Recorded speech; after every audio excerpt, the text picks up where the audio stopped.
ত্রিপুরা ল clerk অ্যাসোসিয়েশনের নির্বাচনে vote গণনা পর্ব সম্পূর্ণ হয়। মোট ভোটার ছিল 89 জন। তারই মধ্যে 85 জন ভোটার তাদের ভোটাধিকার প্রয়োগ করেন। 21 জনের মধ্যে হয়েছে নির্বাচনে প্রতিদ্বন্দ্বিতা। এরই মধ্যে 10 জন বিজয়ী হয়েছেন। সহ সভাপতি হিসাবে রবীন্দ্রচন্দ্র দেব, সহ সম্পাদক হিসেবে কেশব ভৌমিক এবং কোষাধ্যক্ষ হিসাবে বিজয় বিশ্বাস জয়ী হয়েছেন। প্রসঙ্গত, সভাপতি হিসাবে বাদল চন্দ্র ঘোষ, সম্পাদক হিসাবে প্রদীপ দেব বিনা প্রতিদ্বন্দ্বিতায় জয়ী হয়েছেন।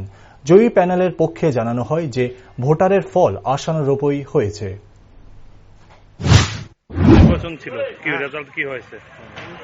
রেজাল্ট হয়েছে আমাদের আশানুরূপ রেজাল্ট হয়েছে।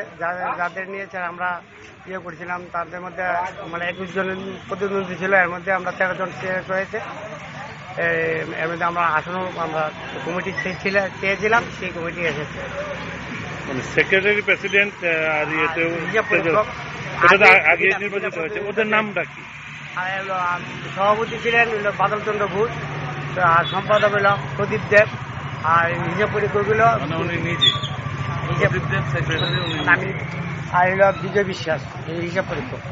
আর এখন নতুন যারা জয়ী হয়েছে তাদের মধ্যে সহসভাপতি হলেন রবীন্দ্রচন্দ্র দেব, আর সহ সম্পাদক হইলেন কেশব ভৌমিক, আর হইল আমাদের হলকুণ্ডলা রামানন্দ দেব, আর আপনার ভোলা হইল আমরা উপদেষ্টা হইল ভোলা দেবনাথ। আর হলো সদস্যরা মধ্যে বাস করেছেন এলো রামবু দেব, সুমনা সাহা, তারপরে মিলন মিয়া, মান্নালুদ, মলয় চৌধুরী। আর হলো সর্বাধিক ভোট কে পেয়েছে বেশি? মিলন মিয়া 56টা সদস্যের মধ্যে। টোটাল ভোট কতটা ছিল? 85 ভোট ছিল। 85 কাস্টিং হয়েছে। 89 85 টোটাল ভোট 89, কাস্টিং 85।